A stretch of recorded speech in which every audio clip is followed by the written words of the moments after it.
Labrīt visiem! Esiet sveicināti šodienas webinārā. Pulkstens ir precīzi 10:00. Es domāju, ka mēs arī būsim precīzi laikā un ievērosim grafiku, līdz ar ko jā, esam nonākuši šodienā otrajā mūsu webinārā, šajā webināru ciklā. Un ļoti labprāt šodien parunāsim par un ap mākslīgo intelektu. Un man ir varbūt tāds nedaudz arī tas pirmais tāds provokatīvais jautājums, vai tiešām mākslīgais intelekts varētu pastāvēt bez dabīgā intelekta? Un to arī var man noreflektēt nākamie mūsu runātāji. Jā, un vai tad mākslīgais intelekts ir tā noteicošā gan nākotnes, gan mūsdienu tehnoloģija? Un kā tad izmantot, kas tad īstenībā ir tas mākslīgais intelekts, un kādi ir tie aspekti? Jo mākslīgais intelekts ir tāda viena liela, milzīga tēma, kurai tad ir ļoti daudz dažādas kā teikt, apakštēmas un apakštehnoloģijas, līdz ar ko mēs esam arī pieaicinājuši šodien ekspertus, kur katrs pastāstīs nedaudz no sava skatu punkta par to, kas tad ir mākslīgais intelekts un kādi risinājumi ir piemērojami. Un tas noteikti palīdzēs vairāk saprast, īpaši, ja mēs runājam šobrīd par digitālās attīstības programmām, kurās tad ir pieejams arī finansējums, un mākslīgais intelekts ir noteikti viena no šīm tehnoloģijām, kuru jūs kā uzņēmumi varat integrēt savos iekšējos biznesa procesos, lai tos tā tad sakārtot. Līdz ar ko tad šodienas tā darba kārtība ir tāda, ka mēs iziesim cauri tēmām, un ļoti praktiskiem mākslīgā intelekta risinājumu pielietojumiem. Un tad beigās es pastāstīšu pavisam īsi par tām iespējām, kur tad ir iespējams dabūt to finansējumu, ko darīt, lai realizētu savus digitalizācijas projektus. Domāju, ka es beigšu runāt, un jā, šodien es mēģināšu un palīdzēšu šo pasākumu moderēt, un nemaz neiepazīstināju ar sevi. Esmu Ilze Raudiņa, pārstāvu Eiropas Digitālās inovācijas centru. Tā kā šo stundu pavadīsim visi kopā.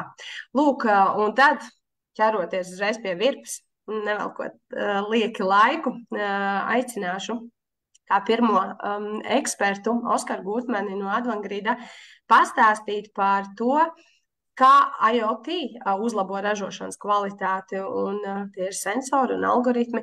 Tā kā, Oskar, es došu vārdu tev un pastāst mums, un, protams, auditorijai es ļoti aicinu uzdot savus jautājumus, ja ir tādi radušies, Tērzētavas lodziņā. Facebookā mums ir arī tiešraide, tā kā arī tur rakstiet lūdzu savus komentārus, noteikti atbildēsim, un eksperti būs tikai priecīgi par jautājumiem jūs. Tā kā, lūdzu, Oskar, skatu ir tava. Jā, liels paldies, Ilze.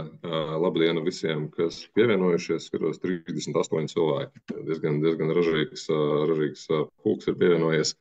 Jā, es skatos arī, kādi kolēģi vēl šodien runās, un jā, mans vārds ir Oskars, esmu Advangrida pārstāvis, un tie, kas varbūt Advangrida jau ir dzirdējuši, iespējams domā, ko tad īsti es stāstīšu par mākslīgo intelektu. Jā, kā jau Ilze minēja, mēs vairāk nodarbojamies ar sensoriem, ar IoT, jeb šo Internet of Things, latviski lietu internetu, respektīvi mēs palīdzam uzņēmumiem ar sensoru palīdzību nolasīt informāciju, dažādu ražošanai būtisku informāciju, tad piedāvājam šo programmatūru, lai šos datus analizētu, bet arī mums ir savi jaunumi, un attiecīgi par to arī gribēju šodien pastāstīt. Un jaunums tieši ir šī datu analītika, respektīvi, kā mēs to esam darījuši līdz šim, kā mēs to darām šobrīd, un kāda tad pievienoto vērtību šajā stāstā sniedz arī šis pieminētais mākslīgais intelekts. Es tad tūlītās parādīšu arī pāris slaidus, lai varbūt uzskatāmāk viss būtu, vai mans ekrāns ir redzams? Manuprāt, ka šobrīd nē, es varbūt teikšu. Tā, es neredzu. Kā ir? Ir redzams. Ir redzams, jā? Super, ļoti labi. Jā, respektīvi, tad ražošana. Nu, mēs Atomgrīdā pēdējā laikā, pēdējos pāris gadus, nu, jau diezgan ļoti fokusējamies uz ražotāju. Un, protams, mūsu pamata lieta ir elektroenerģijas monitorings, tad elektrības sensori, ar kuriem mēs diezgan operatīvi varam aprīkot ražotni, ievākt datus. Un tā kā elektroenerģija ir faktiski kā tāda ražojoša uzņēmuma asinsrīte, tad pateicoties šiem elektroenerģijas datiem ir iespējams atklāt dažādas lietas, sākot ar elektroenerģijas zudumiem, līdz pat procesu problēmām, tā tālāk un tā joprojām. Bet elektrība, protams, nav vienīgā lieta, ko piedāvā šis lietu internets. Laikam ejot, protams, ka klienti prasa ar vien vairāk dažādas funkcionalitātes, nu, un tad te ir apkopot varbūt vēl tādi populārākie sensori, kurus šobrīd mēs jau varam piedāvāt saviem klientiem integrēt ražotnēs, lai monitorētu gan ražošanas iekārtu darbību, gan iekārtu tehnisko stāvokli, gan dažādas citas lietas. Nu, un faktiski, jā, šī ir tā mūsu tehnoloģija, kā mēs ievācam datus. Vēlāk kolēģis stāstīs par kamerām, mašīnu redzi, un tie ir tādi salīdzinoši izsmalcināti, sarežģītāki risinājumi, kas var sniegt ļoti lielu pievienoto vērtību. Šie, es gribētu teikt, varbūt ir tādi salīdzinoši vienkārši risinājumi, bet arī gan būtiski ļoti daudzos momentos, lai būtu spēja kontrolēt, kas tad notiek šajā te ražotnē. Pēc sensoriem, kad sensori ir uzstādīti, protams, ka dati nonāk šajā te datu analītikas platformā, kuru mēs jau šobrīd piedāvājam. Un tirgu ir daudz dažādas analītikas platformas, bet lielākā problēma ar šīm platformām ir tā, ka kādam tad realitātē tos datus vajag caurskatīt, analizēt, pētīt. Nu, un faktiski, lai tur kaut ko ieraudzītu interesantu, ir arī jāzina, ko meklēt šajos datos. Un runājot ar klientiem, ļoti bieži ir tā, ka tieši šis cilvēciskā faktora trūkums, zinošu cilvēku trūkums uzņēmumā ir tas, kas bremzē šo tehnoloģiju attīstību. Nu, un tad labā ziņa visā šajā stāstā ir tā, ka šis mākslīgais intelekts arī mūsu pakalpojumam faktiski pievieno vērtību šajā datu analītikas lauciņā. Un, ja iepriekš bija tā, ka tik tiešām kādam vajadzēja manuāli iet cauri datiem, pētīt, skatīt, vai arī, pieņemsim, kad sistēma signalizēja, izmet kādu brīdinājumu, kas bija priekšiestatīts, tad vajadzēja pētīt un skatīties, kas tur ir noticis. Tad šobrīd mēs esam ieviesuši šo jauno moduli, kas fonā faktiski veic šo datu analītiku un automatizēti meklē anomālijas, teiksim tā, vai tie būtu elektroenerģijas dati, vibrācija dati, spiediens, temperatūra, tā joprojām.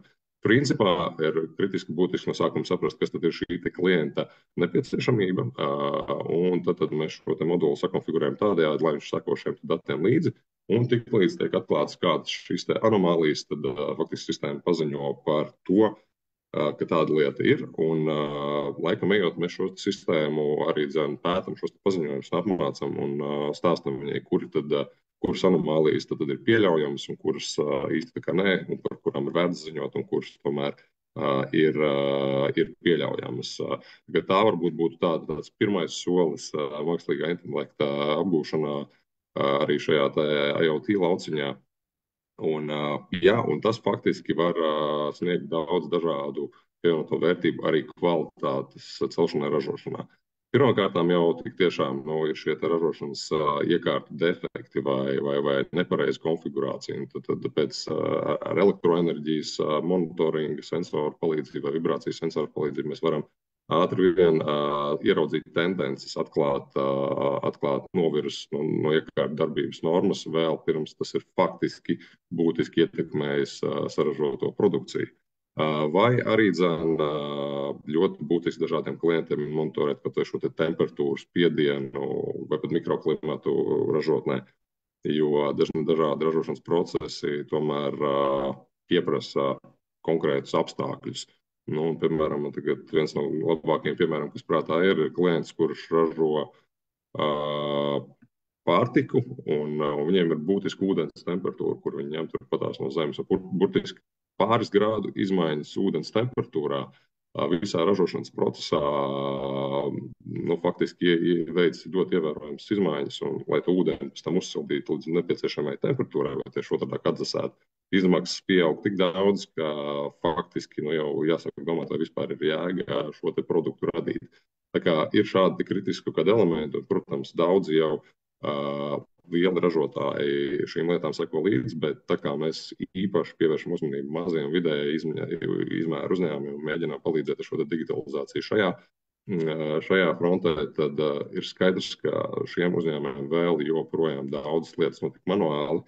Cilvēks seko līdzi manuāli, nu, tad tik tiešām šī te digitalizācija, sensori, datu analītikas platformas ar šī mākslīgā intelekta palīdzību var tādā automatizētā vai pusautomatizētā veidā, kā kurā gadījumā, palīdzēt sekot līdzi lietām un novērst problēmas, kas ietekmē kvalitāti, pirms faktiski tas vēl ir noticis. Nu tā, tas arī pa lielam īsumā bija viss, ko es šodien gribēju pastāstīt. Nekāda dikta liela reklāma nenodarbošos. Ja sensori un datu analītika un kaut kas no tā, ko es pat kā pastāstīju, varētu būt arī jums interesanti, droši vērsieties pie manis, varam sāorganizēt individuālu sazvanu, un tad jau detalizētāk izstāstīsim, uzzinot, kādas jūsu vēlmes vajadzības, ko un kā mēs varam jums palīdzēt. Paldies! Super, Oskar, paldies, tu biji ļoti ātrs un produktīvs. Un tieši tā es arī domāju, ka tātad, lūk, mākslīgais intelekts kā viens no risinājumiem ir energoefektivitātes arī tādam monitoringam un šajos, kā teikt, cenu politikas apstākļos ir ļoti, ļoti nepieciešams risinājums īstenībā ļoti vērtīgs, lai mēs arī īpaši runājot par energoietilpīgajām nozarēm, nu, tas var ļoti, ļoti, kā teikt, atslogot arī uzņēmēju maciņu pareizi.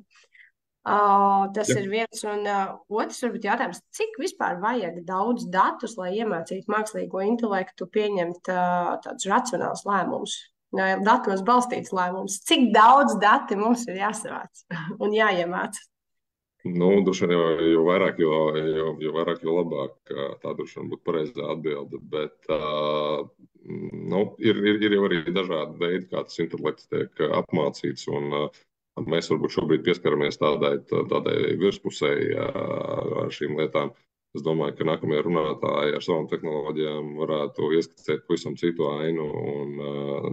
Jā, tāpēc es domāju, ka pat īsti daudz vairāk nekomentēšu, bet teikšu, ka tas ir jādara pastāvīgi. Un mēs, piemēram, strādājot gadiem ar klientiem, jau mums ir gana daudz iekrāta informācija un pašu pieredzi. Nu, un faktiski to visu apvienojot, mēs šobrīd esam spējīgi jau sākt darboties šajā ceļā. Bet jo vairāk dati, kvalitatīvi dati mums būs, jo vērtīgāks arī tā diagnostika, automatizētā diagnostika būs. Paldies, Oskar. Tad jau aicināsim uzņēmējus individuāli sazināties par tālāku interesi. Tā kā liels paldies. Izskatās, ka vairāk jautājumu pagaidām nav, tā kā droši dodies dienas gaitā, zinu, ka tev ir jāskrien. Tā kā paldies tev liels par šodienas dalību.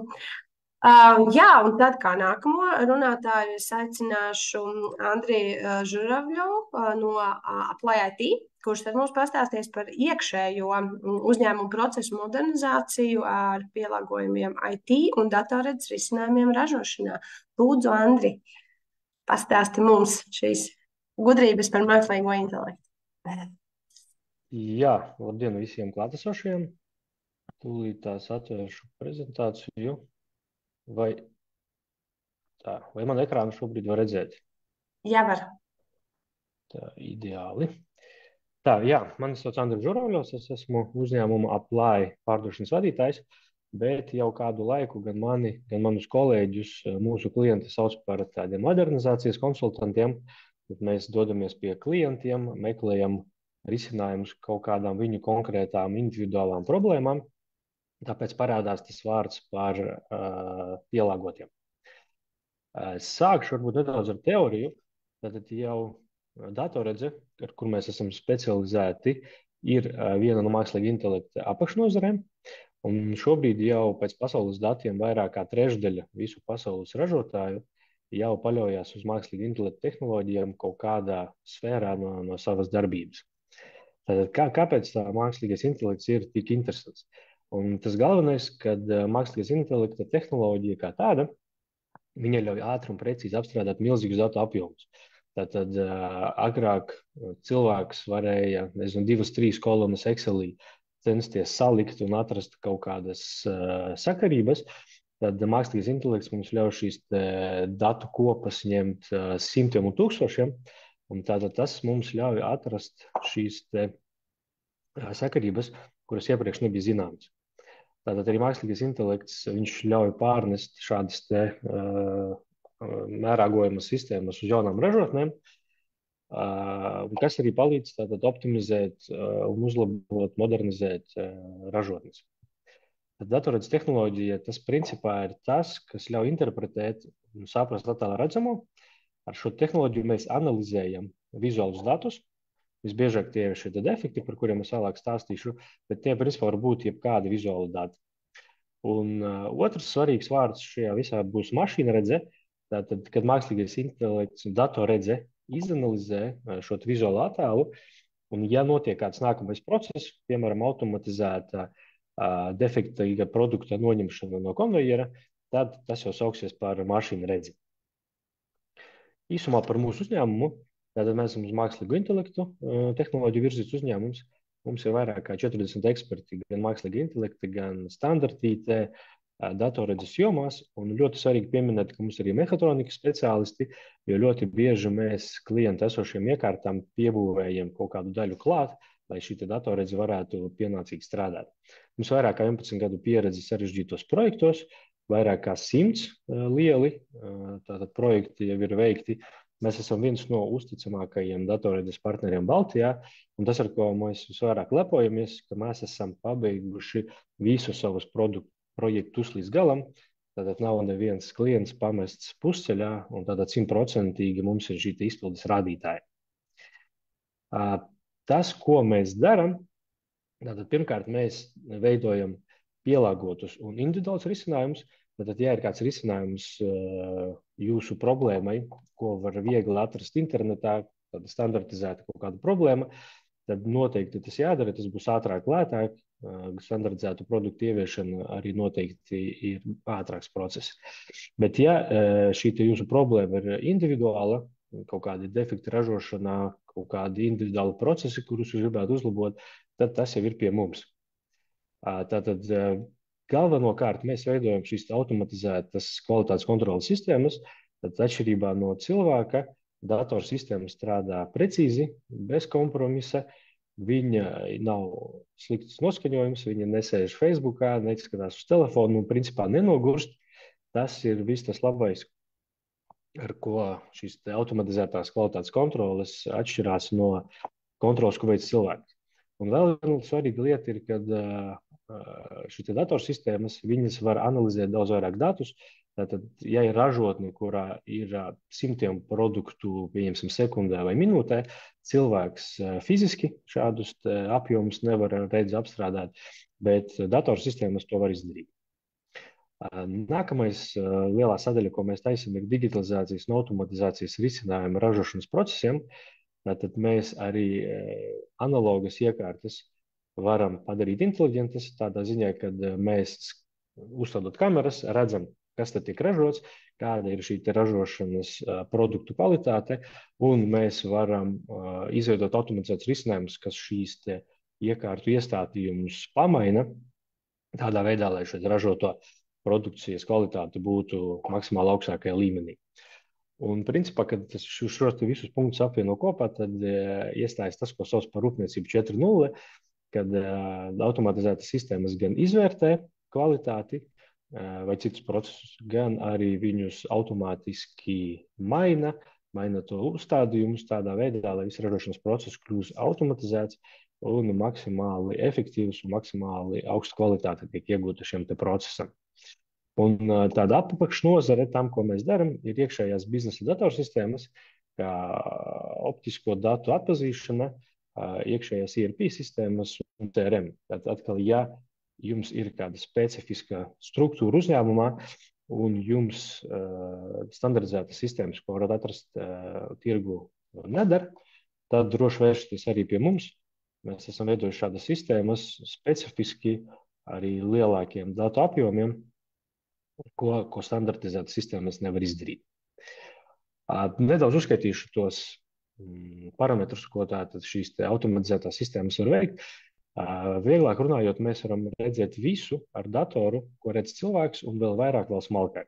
Tad mēs varam apskatīt jau kādus materiālus, metāls, plasmas, koks, stikls un pat šķidrumu, pēc dažādiem vizuāliem parametriem noteikt, vai tie ir pietiekamas kvalitātes vai nē. Mēs varam skatīties izmēru, formu, ģeometriju, leņķus, meklēt netīrumus, svešķermeņus uz tiem pašiem konvejeriem. Mēs varam meklēt jebkādu veidu defektus. Tātad mākslas datorredze šajā gadījumā varēs atrast gan ar krāsu saistītus defektus, tātad skrāpējumi, pleķi, burbulīši, krāsas neesamība kaut kādā punktiņā. Tas pat attiecas uz līmi vai uz jebkādu citu šādu vielu. Mēs varam skatīties uzrakstus, uz iepakojuma, uzrakstus uz pašas preces, plaisas, deformācijas, atkārtošos jebko, ko redz cilvēks un ik pa laikam palaiž garām. Datorsistēma šajā gadījumā strādās precīzāk un varēs notvert visus šos defektus, lai jūs savam klientam nenosūtat produktus ar defektiem, kurus negribētu. Un pieminēšu, ka ne objektu, ne defektu izmēram nav ierobežojumu. Mums pat ir projekti, kur mēs ar mikroskopu meklējam molekulas un šūnas. Līdz ar to tas mazākais defekts vai produkts ir ļoti, ļoti maziņš, ko mēs varam skatīties. Automatizējot, mēs varam, piemēram, skaitīt detaļas, vai tas pats var būt arī farmācijā, kad tiek saražotas tabletes un zinām, cik daudz viņas tiek saražotas līdz iepakošanai, tad mēs varam uzskaitīt krītošas šīs tabletes jebkurā apjomā principā. Mēs varam veidot detaļu kustības automatizāciju ražotnē, starp dažādiem ražošanas posmiem, likt konvejerus, robotu rokas. Tas viss tiek pavadīts ar kamerām, kuras nokontrolē, lai viss process notiek pietiekami raiti un pareizā secībā. Mēs varam arī tehnoloģiskos procesus ievērot, tad kontrolēt, vai darbinieki ievēro tehnoloģiskos procesus. Tātad, ja ir skaidrs, ka darbiniekam jāizdara viena darbība, otra, trešā, un neizdarot vienu no tām, viņas varbūt 10. Un neizdarot kādu no šīm darbībām, šis process tiek ievērojami sabojāts, tad mēs varam izstrādāt sistēmu, kas pārbaudīs, vai tiešām visas šīs 10, 15, kāds daudzums ar darbībām tika veiktas. Jā, un tad nedaudz par tām iekšējām datorsistēmām. Tātad pieņemsim, ja jums liels apjoms ar čekiem vai pavadījumiem ienāk katru mēnesi, tad mēs varam izveidot sistēmu, kas automātiski atpazīst rakstus un iesūta šo sistēmu visus datus grāmatvedībā. Tad, principā, grāmatvedē paliek tikai pārbaudīt, vai visi korekti. Tādā veidā ievērojami samazinās šis dokumentu apstrādes procesa laiks. Viens no piemēriem šādai automatizētai sistēmai ir arī automašīnu svaru radījumu nodošana grāmatvedībā. Tad, ja ir aizdomas, ka piegādātāji varētu melot par piegādātāju preces apjomu, tad, principā, mēs pie svariem varam uzstādīt kameru, kamera nolasa automašīnas numurzīmi. Šī informācija ar svaru tika iesūtīta grāmatvedības sistēmā, turpretī ir pavadzīme, kurā atkal ir ierakstīta mašīnas numurzīme. Tādā veidā automātiski tiek pārbaudīts, un ja gadījumā ir neatbilstība, tad attiecīgais cilvēks saņem par šo paziņojumu. Tas, ko mēs ar solam saviem klientiem, ka mēs uzņemsimies visus sarežģījumus un jūs iegūsiet rezultātu. Ja man vēl ir laiks nedaudz, tad es pastāstīšu par dažiem piemēriem. Tātad, piemēram, elektronikā mēs varam apskatīt katru šo mazo savienojumu, vai viņš ir pietiekamas kvalitātes un vai viņš ir precīzs. Pieņemsim, šajā gadījumā mēs skatījāmies uz veidņiem, lai netiktu izšķiedēts šis produkts. Tad pirms metāla ieliešanas kamera apskatās veidni, atrod neatbilstības, ja tādas ir, un paziņo par operatoram. Ja nav neatbilstība, tad veidnis iebrauc iekšā ražotnē un tiek ražot šis produkts. Pirmkārt, šāda sistēma ļauj gan ietaupīt laiku uz defektēnas detaļas apstrādi turpmāk, gan arī materiālu, pieņemsim plastikāta granulu ražošanu. Šis ir labs piemērs tam, kad mēs varam apskatīt 800 plastikāta granulas sekundē, kuras krīt lejā, un mēs skatāmies, plastikāta granula, tas ir aptuveni 7 mm liels plastikas gabaliņš, un mēs apskatāmies, vai viņa pareizas formas, krāsas, vai viņā nav melni punktiņi. Šādu arī sistēmu mēs varam izveidot, ko tātad mākslīgais intelekts darbinās. Šādi izskatās tātad apskates rezultāts. Mēs nosakām katras granulas fotografiju. Jūs varat redzēt kopējo līmeni, kvalitāti. Šajā gadījumā tas ir svarīgi, jo ieejošie materiāli plastikāta pārstrādē var būt dažādi. Un līdz ar to, skatoties pēc izējošās granulu kvalitātes, mēs varam šīs sistēmas iestatījumus mainīt, lai tā kvalitāte visu laiku būtu maksimāli augsta. Šeit mēs izdevām sistēmu, kas skatās stikla pudeļu defektus. Tātad pirms tiek ieliets spirtu saturošs šķidrums, jo viņš pašizmaksa ir dārga, ir svarīgi paskatīties, lai pudelēm nav defekti. Alus ražošanā, pieņemsim, ir otrādāk, tas pats produkts nav tik dārgs, līdz ar to tiek skatīts piepildīts produkts. Pēc tam, kad pudeles piepildītas, mēs skatāmies piepildījumu līmeni, mēs skatāmies, vai etiķete ir atbilstoši uzlīmēta, vai etiķete atbilst šķidrumam, vai ir pareizi korķīts, vai korķītiem nav defekta. Tad atkal jebko, ko varētu skatīties cilvēks, mēs varam automatizēti skatīties un izvērtēt. Šis bija projekts, kur datorredzei ir jāatrod augšējās zivju kaudzē. Tātad mēs nosakām šo objektu, nododam informāciju robotu rokai, kura pareizi pozicionē sevi, lai varētu satvert šo objektu un pārnest uz konvejeru ar turpmākām darbībām. Šajā projektā mēs izveidojām automatizētu mikroskopu. Tātad zem mikroskopa tiek palikts piena paraugs un automatizēti tiek izskatīts visos līmeņos cauri, mainot fokusu. Tādējādi mēs atrodam katru piesārņojumu molekulu. Ja iepriekš šis process piena industrijā aizņem līdz 7 dienām, tātad šis piena paraugs tiek glabāts, kamēr šis piesārņojuma šūnas nav pietiekami daudz, ka cilvēks viņus varētu redzēt mikroskopā ar aci. Datorsistēma mums ļauj uzreiz pēc piena saražošanas atrast katru individuālu šo piesārņojumu molekulu un no tā noteikt parauga tīrību. Vēl labs piemērs datorredzes pielietojumam ir medicīna. Mēs iemācījām datorredzi atpazīt išēmiskā insulta pazīmes datortomogrāfijas uzņēmumos. Tas, ko šobrīd dara ārsts, un tas ir ārstam ļoti tāds liels sloks, tad attiecīgi mēs to varam arī veikt automātiski. Vēl viens piemērs ir par olām. Baltikovo mēs uztaisījām kvalitātes kontrolas sistēmu, kur pirmkārt skaita olas, otrkārt skatās, vai viņas ir pareizas krāsas, tīras. Ko tas dod? Tas dod informāciju vistu uzturētājiem par to, vai vistas ir labā veselības stāvoklī vai ne. Tātad it kā olas mēs apskatām vienkārši, bet tajā pašā laikā, balstoties šo informāciju, mēs varam automatizēt visu vistu veselības uzraudzību. Šajā projektā mēs automatizējām koka tilpuma aprēķināšanu. Tātad tiek nofotografēti sakrauti koki konteinerī, tiek automātiski noteikti viņu diametri. Tas ielasās attiecīgi nākamajā datorsistēmā klientam. Klients ātri pārskrien pāri, paskatās, vai viss ir korekti.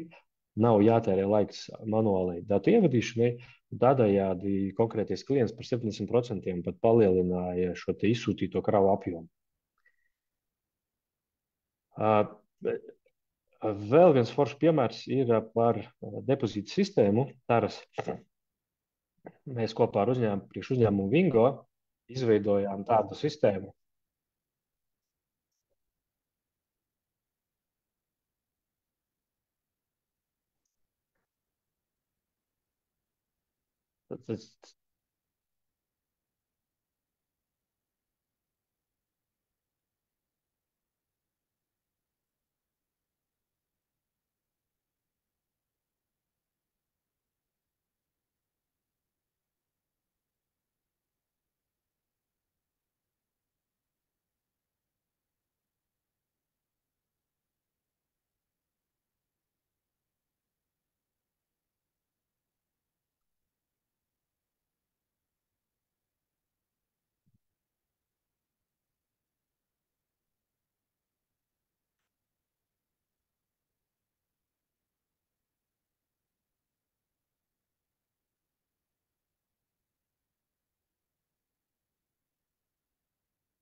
Šis bija ļoti foršs piemērs tā mākslīga intelekta spējām. Tātad mēs iemācījām atpazīt iepakojumu, jebkura tā sabojātības pakāpē, lai tas vienmēr varētu noteikt, kas tas ir par iepakojumu veidu, lai viņi varētu pieņemt šādu depozītu sistēmu. Tikai vienīgais Latvijā tika ieviestas citas sistēmas, kā mēs zinām, un tagad mums ir jātur tara ideālā stāvoklī, lai to svītru kodu un to simboliņu tas automāts varētu noskanēt. Šeit mēs redzam dažus no mūsu klientiem.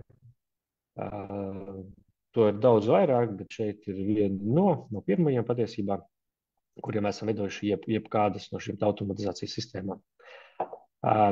Visur, kur jūs redzat izaicinājumu, droši vēršties pie mums, un mēs atradīsim risinājumu. Un svarīgs komentārs, un kā jūs no piemēriem droši vien jau redzējāt, ka tas sfēru loks, kurā mēs varam darboties, ļoti plašs. Tad, ja jums ir kāda šī vajadzība pēc automatizācijas vai procesu efektivizācijas, droši vēršaties, mēs darīsim visu, lai atrastu jums piemērotu risinājumu. Liels paldies par uzmanību. Super, Andri, paldies. Viens jautājums jau tika atbildēts. Bija jautājums par to, kādām nozarēm ir vispiemērotākais šis risinājums, bet tas bija tev pēdējais teikums, kad tu saki, principā, jebkurai nozarei, kurai tas ir aktuāli, jūs varat piemērot šo risinājumu un iemācīt mākslīgo intelektu atbilstoši rīkoties konkrētas nozares vajadzībām. Tas ir viens un otrs.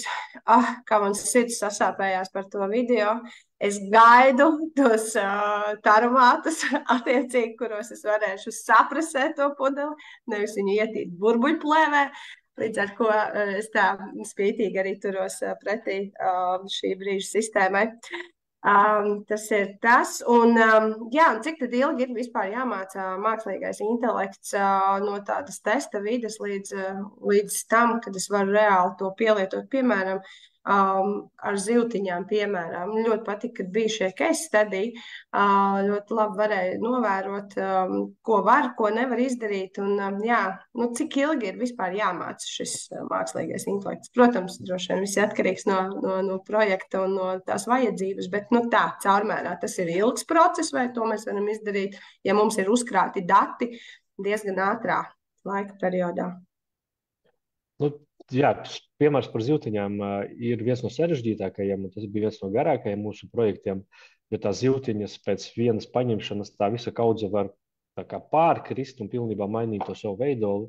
Līdz ar to tur katru reizi bija diezgan sarežģīti jāmeklē, bet atbilde būs tāda, ka viss atkarīgs no scenārijiem. Tātad, ja ir kaut kāds viens konkrēts scenārijs, varbūt viens defekts, to piemācīt ir diezgan viegli, tas varētu būt izdarāms dažu nedēļu laikā. Ja tie defekti ir daudzi, viņi var būt dažādos scenārijos, tad mums ir vajadzīgi šie paraugi, viņi visi ir jāpiemāca, viņi visi ir jānotestē. Bet es teiktu, ka pieķeroties klāt projektam, tas parasti ir 3-6 mēnešu jautājums. Tas izklausās... Nav tik traki. Jā, tas izklausās ļoti labi, ņemot vērā, ka arī es visu laiku runāju, attiecinot šo visu webināru arī uz šīm digitalizācijas programmām, tad 3 līdz 6 mēneši apmācam, tad viss ir kārtībā, tad projekts iekļaujās termiņos, tā kā viss ir kārtībā. Milzīgs paldies, Andri. Noteikti meklējiet Andri rokā. Viņam ir daudz forši dažādi risinājumi. Ļoti patika prezentācija. Paldies. Un paldies. Tad jau tiekamies darbos. Un tad kā nākamo es aicināšu Kārli Vilciņu no LMT pastāstīt par tādu risinājumu kā AIGA vai AIGA. To man pats pastāstīs, kā tur pareizi ir jāizrunā. Tas ir tātad mākslīgā intelekta risinājums nestrukturētas informācijas apstrādē. Tā kā, interesanti. Lūdzu, pastāst mums, Kārli, par šo AIGU. Čau pārējiem. Es ceru, ka redzat man ekrānu. Jā, es skatījos. Lieliski. LMT sistēmas, AIGA, AI grāmatveža asistents, ar citu ir tas sākotnējais vārds, bet es pastāstīšu, kāpēc tas nav stāsts tikai par grāmatvedību. Ievadam, es pieļauju, ka ir daudz cilvēkam Latvijas mobilais telefons vēl joprojām asociējas ar to, kad jūs iesiet pēc savu jaunāku iPhone un neko citu jūs tur neatradīsiet, tad mans uzdevums ir katru reizi nedaudz lauzt šo mītu, un patiesībā LMT jau vairākus gadus ir īsti IT kompānija. Mums ir jau pie 80 full-time izstrādātājiem, kas gan izstrādātāji, gan analītiķi, gan dažādi IT kvalifikācijas speciālisti, kas nodarbojas ar dažādiem IT projektiem. Un šeit, teiksim tā, mēs sākām ar to, kad mēs dažādas sistēmas pirkām no trešajām pusēm, viņas apkalpojām, un jau mēs esam nonākuši līdz tam, ka mēs sniedzam IT pakalpojumus arī ārpus mūsu uzņēmumu, un viens no mūsu fokus virzieniem tiešām ir mākslīgais intelekts.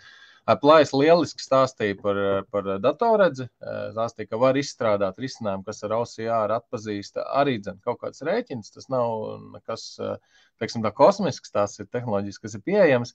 Tas, ko mēs esam izdarījuši, mēs esam šādu vienu risinājumu izstrādājuši, ieviesuši pie sevis un ieviesuši pie pirmiem klientiem.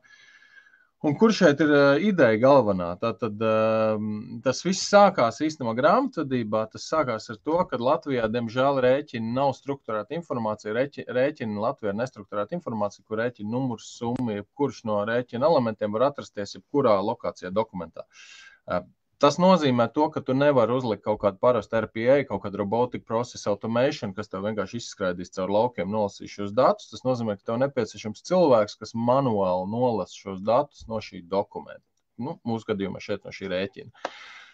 Tas liekas muļķīgi, jo vienkārši tu patērē cilvēku ar viņu smadzeņu resursiem, lai viņš brutāli pārdrukātu kaut kādu informāciju no viena dokumenta uz tavu sistēmu.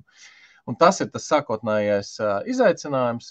OCRs kopā ar vienkāršu dokumentu nolasīšanu, kur to var izdarīt, salīdzinot abu veidu datu kopus kopā un apmācījām viņu sākotnēji ar saviem rēķiniem, pēc tam piemācījām viņu ar mūsu vienu meitas uzņēmumu rēķiniem. Šobrīd jau ir ap 90,000 datu vienību viņam ir iemācīts. Tas ir nedaudz atbildot uz Ilzes jautājumu. Uzstājīgo, cik tad vajag datus. Šeit mēs jau pie 50,000 redzējām ļoti, ļoti augstu precizitāti šim risinājumam.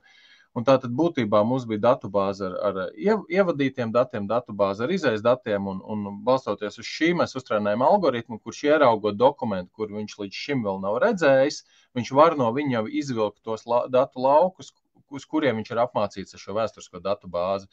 Un tad, principā, tas, kā mēs to redzam, rēķini ir tikai sākums, un tāpēc man arī šķita svarīgi šodien atnākt šeit un pastāstīt, ka tas varētu transformēties.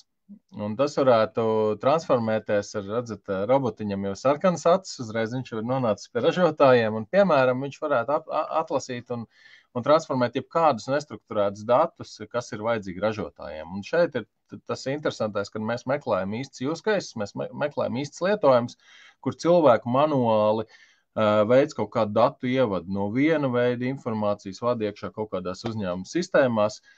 Tas, ko mēs darām ar esošo sistēmu, mēs viņu smuki integrējam iekšā tajās esošajās uzņēmuma sistēmās, tā, lai pat, teiksim, mūsu gadījumā grāmatveži vispār nejūt to, ka tur ir mākslīgais intelekts. Viņi vienkārši jūt to, ka dati ir ielasījušies un tur parādās sēņi, ka viņi ir ielasījušies, un ja tur ir, teiksim, problēma, kaut kādas precizitātes problēma, tad parādās, piemēram, izsaukuma zīme, un tad cilvēki zina, ka viņam šis ir jāpārčako.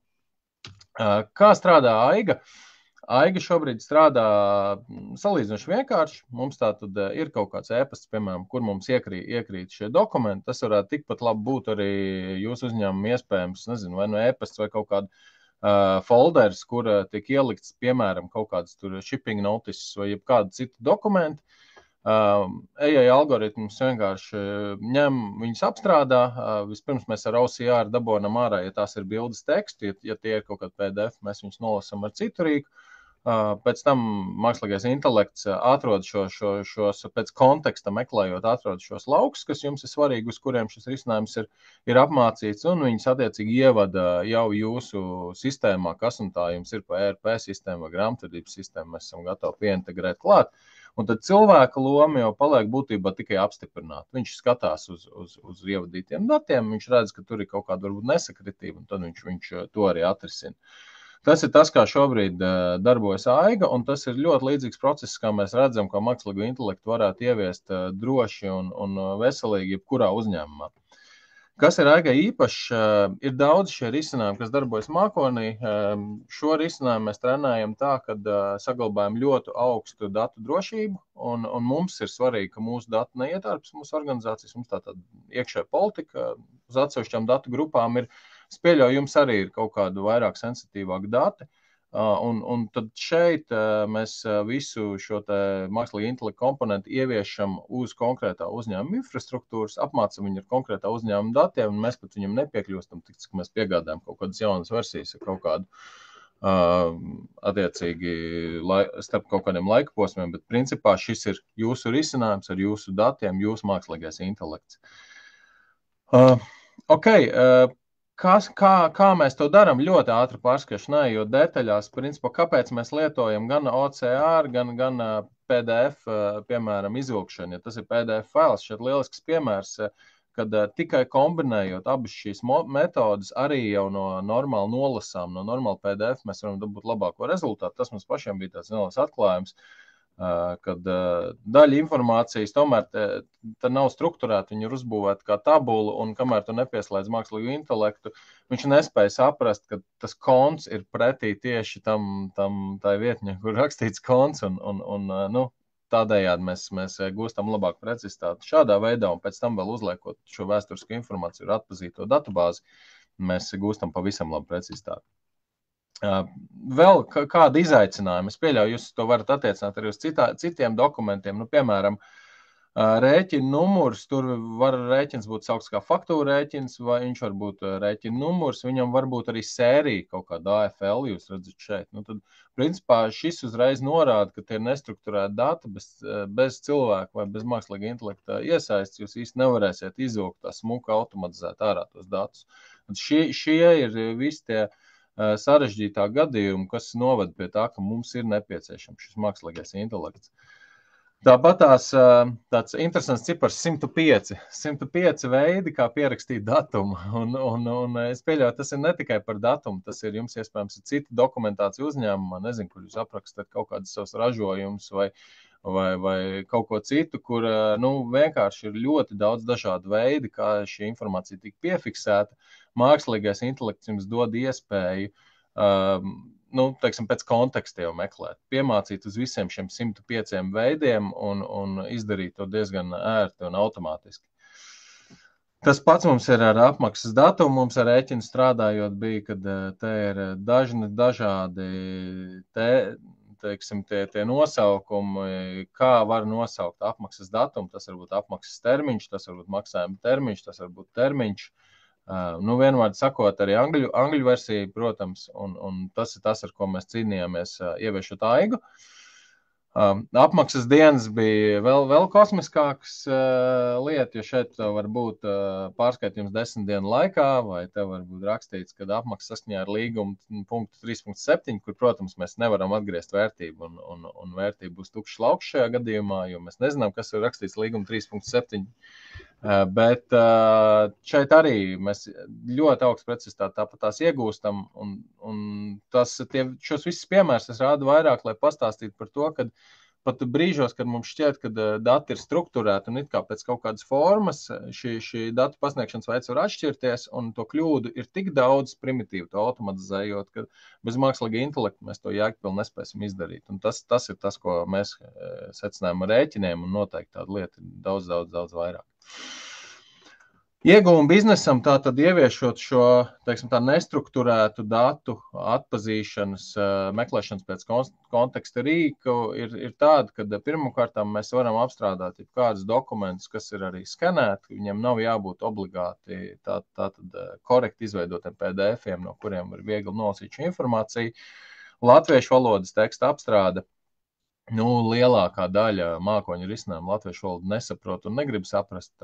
Ja jums ir latviski jūsu dokumentācija, tad šeit mēs varam nest ļoti labu papildus pienesumu.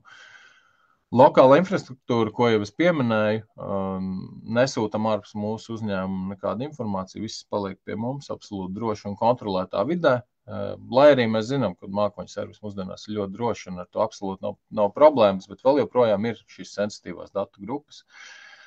Nestandarta dokumenti, un šeit es minēju, tie rēķini, tikpat labi, šeit mēs arī piemācījām papildus PN aktus, atpazīt no PN aktiem kaut kādas atsevišķas komponentes mēs varam. Tātad mēs neesam fiksēti šie mūsu algoritmi, kuriem mēs strādājam, mēs viņus varam pielāgot konkrētam dokumentu tipam, vilkt ārā to informāciju, kas jums ir vajadzīga.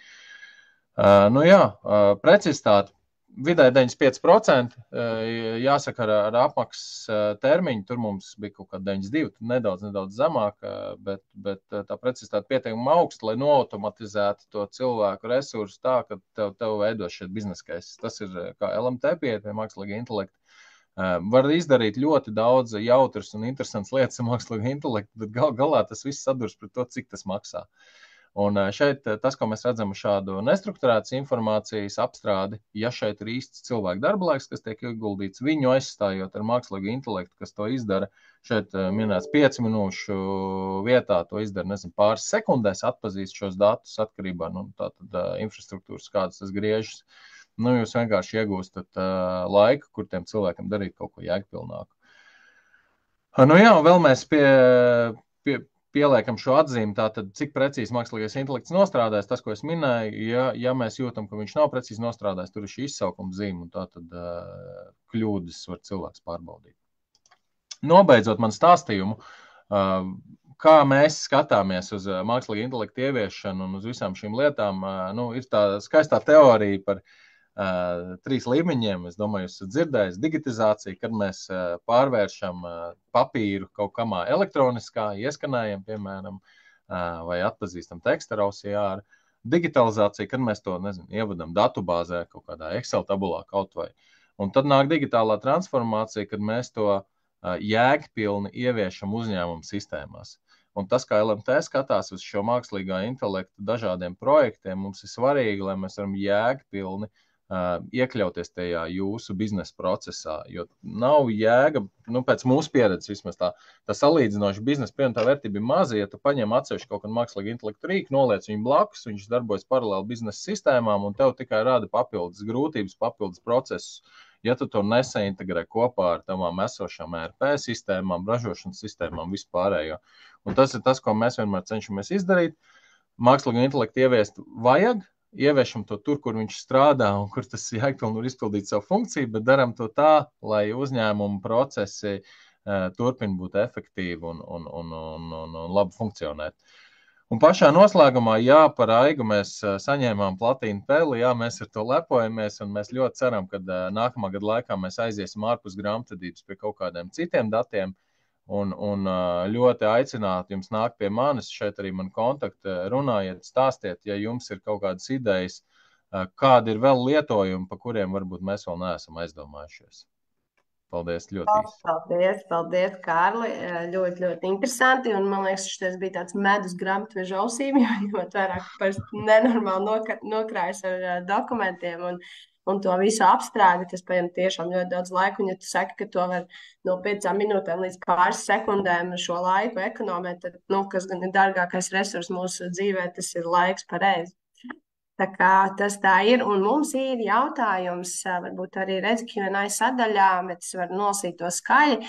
Rēķinu nolasīšana ir svarīga, bet šobrīd aktuālais jautājums ir par to digitalizēšanu, jeb netrūkst veidi, kā nolasīt jau digitālus dokumentus ar OCR, bet ko darīt ar papīra rēķiniem, kā atrisināt papīra kaudzes automātisku samazināšanu. Varbūt tev ir kāds... Droši vien jau tas vairāk ir darbs ar piegādātājiem, lai viņi tomēr iesūta e-pastā šos rēķinus. Es teiktu, ja viņi tur tā papīra kaudze ir, netrūkst arī risinājumu, kur viņus ieskanēt. Tas absolūti, man liekas, mūsdienās nav problēma. OCR ir daudz, jā, bet šeit ir atkal jautājums, ko tev tas dod, ka tu ar OCR iegūst teksta blāķi, un tev tāpatās kādam viņš ir pēc tam jāsasortē un jāizņem tas konta numurs vai vēl kaut kāds pazīmes. Tā kā mēs uz to problēmu skatītos kompleksāk drīzāk. Ir jāatrisina tā problēma tā, lai grāmatažiem ir tā sajūta, kā mūsējie saka, Aiga par nakti pastrādājas, atnāk no rīta, man viss ir priekšā, un tur ir tikai atzīmīts, kur man jāpaskatās. Īpaši tagad uz gada beigām, vai nekad jānodot gada atskaites? Mums tā plūsma ir liela katru mēnesi, un tur atskaites Aiga vēl negatavo. Tagad jāsaka, ka pasaules trendi saka, ka mākslīgais intelekts grāmatvedību drīzumā vispār aizvietos, un visas kontēšanas varētu tikt veikts automātiski, un ļoti daudz, kas varētu tikt veikts automātiski, tikai to pieskatot. Mūsu tā pieeja ir izdarīt to to reālo, tas 20-80 Pareto princips, kamēr ir cilvēki, kas vada iekšā rēķinus un pavada tur savus 2 vai 3, vai es pat zinu Latvijā uzņēmumu, kur ir 5 cilvēki pilnā laikā, kas ar šo nodarbojas, tikmēr runāt par kaut kādu kosmisku automātisku kontēšanu, varbūt izdaram tā kā uzbūvējam pamats mājai un tad ejam tālāk. Step by step, jā. Super forši, interesanti un apsveicam ar platīna peli, tā tad ir pelnīti, jā. Paldies. Jā, redz, kā energoefektivitāte, ražošanas procesi, grāmatvedība, kas vēl mākslīgo intelektu var arī pielietot kokapstrādē. Un kā noslēdzošo runātājs aicināšu Gundaru Kuļakovski no ZP Vision, kurš pastāstīs par tātad mākslīgo intelektu pielietošanas pieredzi kokapstrādē un arī pārtiks ražošanā. Lūdzu, Gundar, padalies.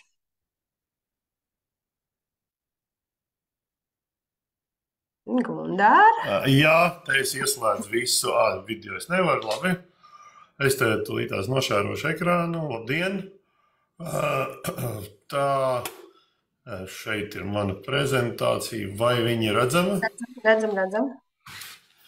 Jā, mēs esam kokapstrādē. Strādājam, es atvainojos, es pārēju tieši atpakaļ. Aizgāju. Mēs strādājam kokapstrādē. Izstrādājam iekārtas, kas automātiski zāģē, atpazīst defektus un optimizē ražošanas procesu. Jā, mūsu iekārtas, mēs esam specializējušies, es par pārtiku atļaušos nestāstīt, jo mēs esam pēdējos 2 gados ļoti šauri specializējušies vienā nozarē, tāpēc, ka koks ir dabīgs materiāls ar ļoti daudz specifiskām īpašībām, un mēs esam sapratuši, ka tieši tā mūsu spēja saprast specifiskās materiāla īpašības ir kritiskākā no biznesa viedokļa. Tātad, ko mēs darām? Mēs taisam skenerus, kuri atpazīst dažādas kokšanas īpašības, veic šo īpašību analīzi, ģeometrisko noteikšanu un pieņem ražošanas lēmumus. Šeit jūs redzat vienu no mūsu sistēmām, kas strādā pilnīgi automātiski aizvietojot cilvēku, kur kādreiz cilvēks vadīja šos lāzerus, tur ir redzams krēsls tālāk, kur bija cilvēks, kurš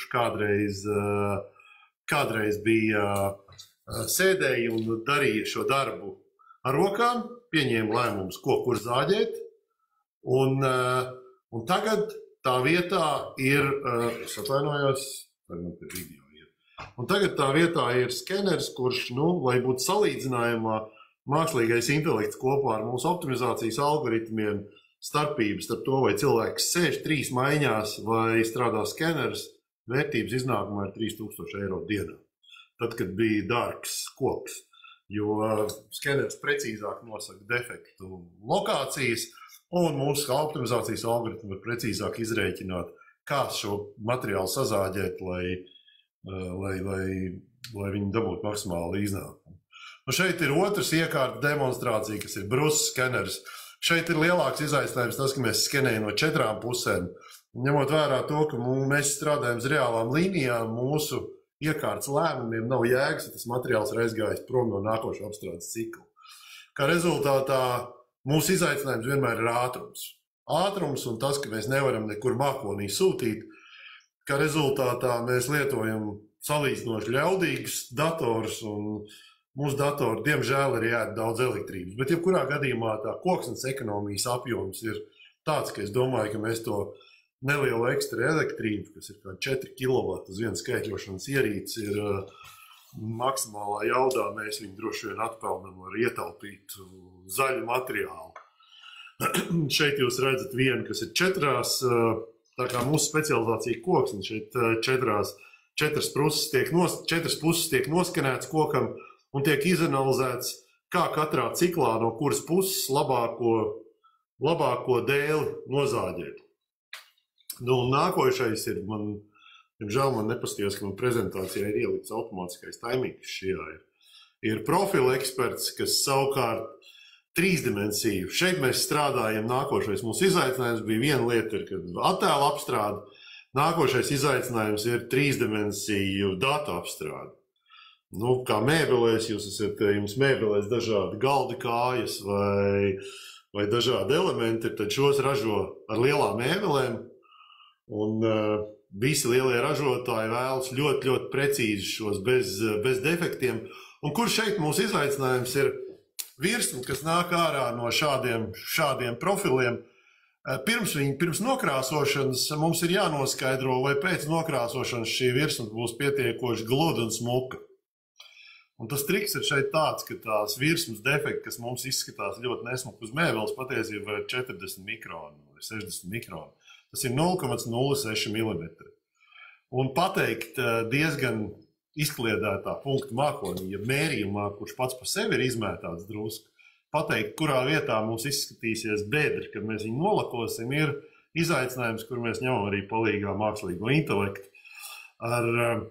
Mēs šajā gadījumā sintezējam datus, mēs ģenerējam sintētiskus datus, uz kuriem mēs trenējam, jo ir tāds matemātisks triks, ka bieži ir problēma definēt, ir vieglāk nekā viņu atrisināt, un tad mēs definējam šo problēmu ar algoritmu un mēģinam mākslīgam intelektam lūdzam iemācīties atrisināt, un atrisināt šo vienādojumu no otras puses, un tādā veidā augmentēšana mums ļauj ģenerēt ļoti liels datu apjoms, ko nav iespējams, jo te tas triks tāds, ka tik daudz defektīvas detaļas salasīt un nomarķēt vienkārši fiziski, cilvēciski nav iespējams, tad mums te jāķerās ir pie defektu mākslīgas ģenerēšanas. Lūk, redzams, kāds tas punktu mākonis izskatās, no kura mums ir jādabū jēga ārā.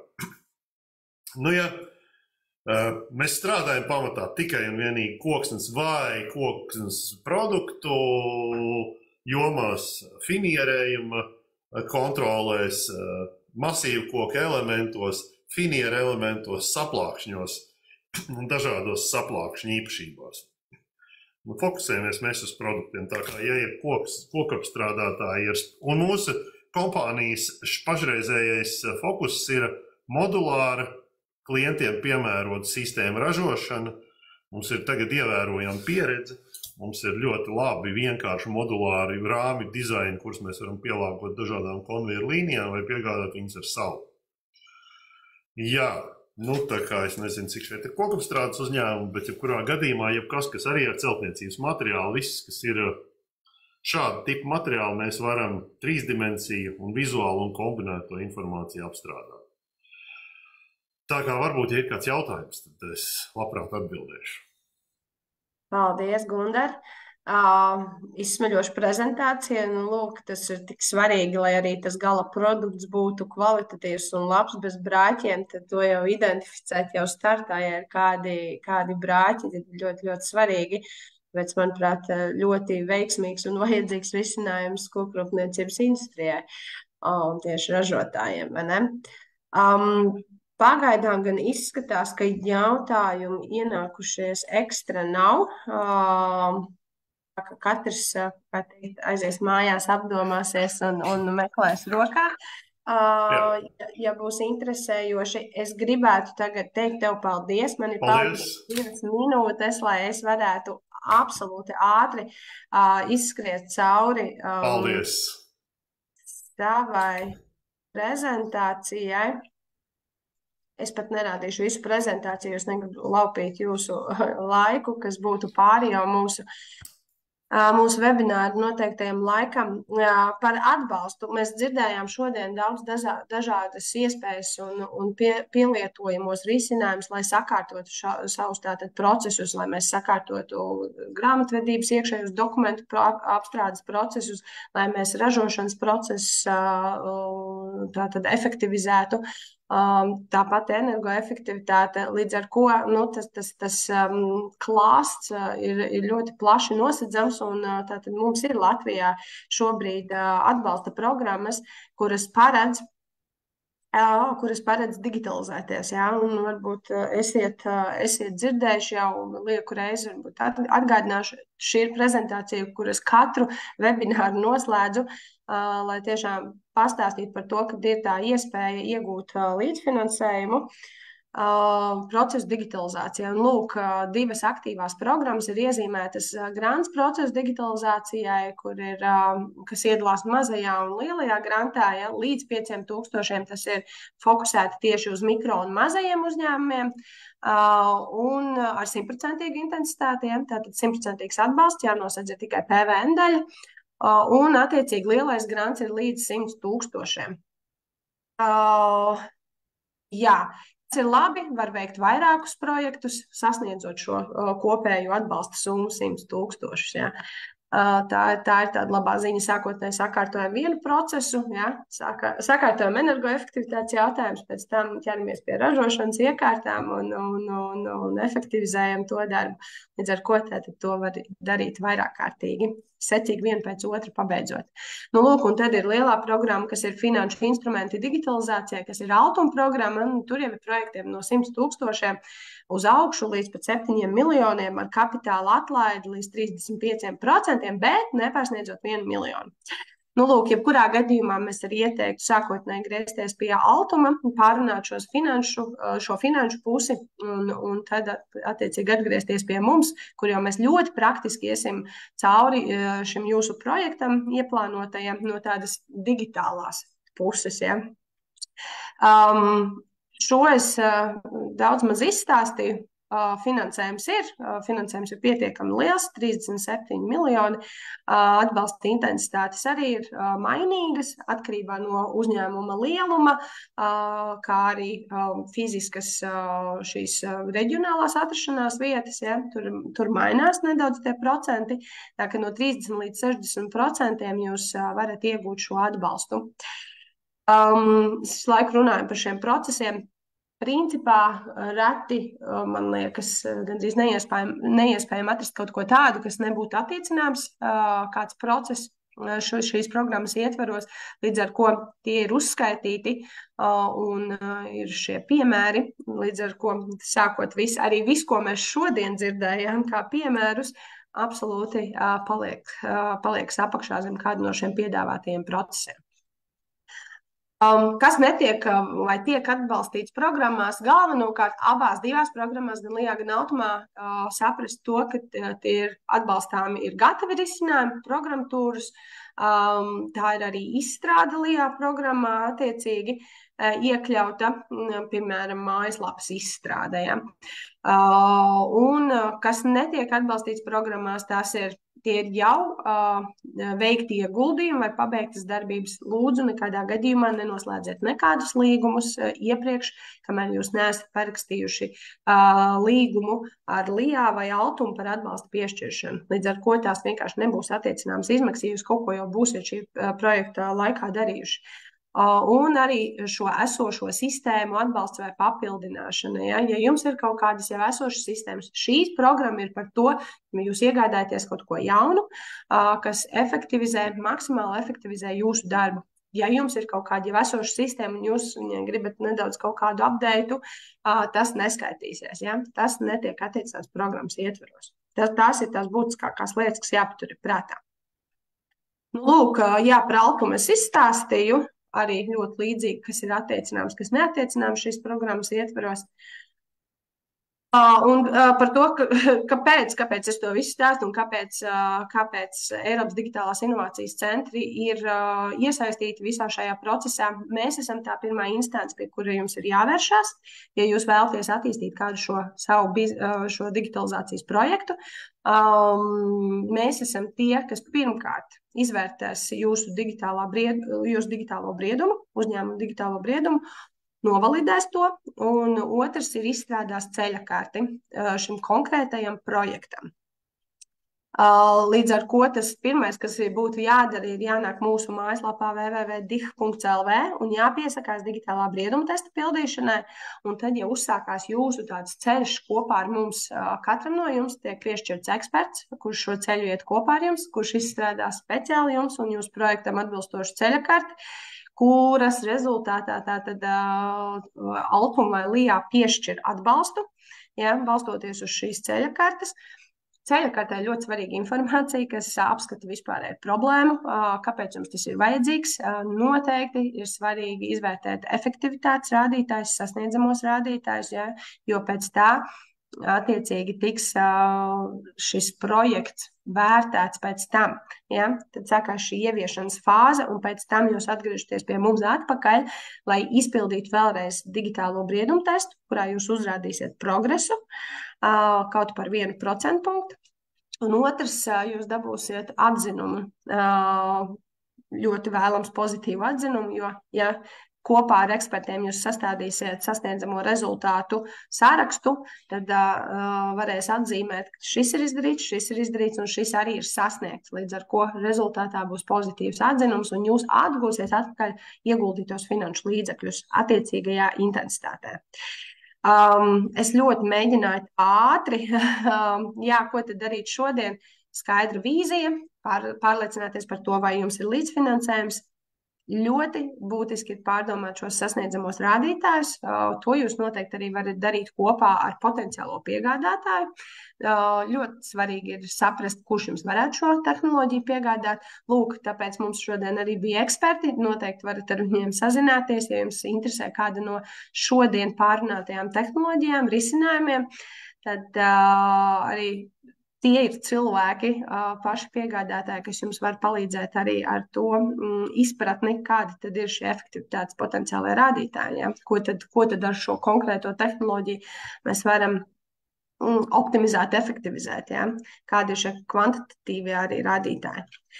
Lūk, un ja galīgi nav skaidrs, ko darīt, ar ko sākt, mēs aicinām uz Kickstart digitalizācijas treniņiem lielus, mazus, vidējus uzņēmumus, kur pamodelē situācijas, panalizē procesus, un gala beigās jūs jau dabūjat tādu pamatu tādai ceļa kartē, vismaz kā izpratni, kā tādu mazu, nelielu biznesa plāniņu, ar ko sākt un ko darīt. Tā kā es vēl nobeigšu ar to, kādi ir kontakti. Mēs neesam tikai Rīgā, mēs esam visā Latvijā. Lūk, ir konkrētie šie atbalsta centri, pie kuriem jūs varat vērsties, un ir konkrēti cilvēki pretī, kuriem atbildēs uz visiem jautājumiem. Kāpēc te parādās gan Eiropas digitālās inovācijas centrs, kas esam mēs, gan otrs centrs ir Latvijas digitālais akcelerators. Tad atšķirība galvenā ir, ja jūs domājat par iekšēju procesu digitalizāciju, tas ir pie mums nāciet. Ja jūs gribētu attīstīt jaunu produktu un ieviest tirgu, tad tas ir pie Latvijas digitālā akceleratora. Bet šodien mēs noteikti fokusējamies uz iekšējiem procesiem. Mūsu stāsts šodien bija par iekšējiem procesiem, līdz ar ko noteikti zvaniet, rakstiet, nāciet ciemos un atradīsim labāko iespējamo veidu, kā jūs digitalizēt. Paldies, un mēs ļoti ceram, ka jūs būsiet daļa no šīs aktīvās digitālās komunas, ja vēl neesat, tā kā esiet laipni aicināti pievienoties. Un ir 8 minūtes pārtērētas, bet, manuprāt, bija šodien ļoti, ļoti vērtīga diskusija un šie piemēri, līdz ar ko sazinamies. Un paldies visiem, kas šodien pieslēdzās, un īpaši paldies ekspertiem. Tā kā jauku jums atliku šo dienu, darbīgu, produktīvu, un tiekamies digitalizācijas projektos. Paldies! Ja jautājumu vairāk nav, protams. Mums ir jautājums, kur viens ir jautājums. Labi. Kur roku pacēlusi ir? Lūdzu. Jā, lūdzu, droši uzdodiet jautājumu.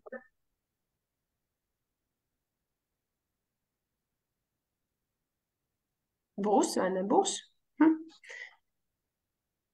Pazuda, laikam aizgāja.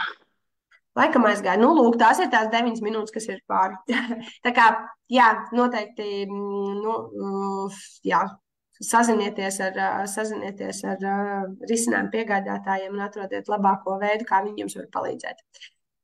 Paldies šodien, un tiekamies jau nākamajā ceturtdienā uz nākamo tēmu. Webināru cikls mums turpinās, un jā, tā kā sūtīsim ziņas. Tiekamies, paldies, visu labu!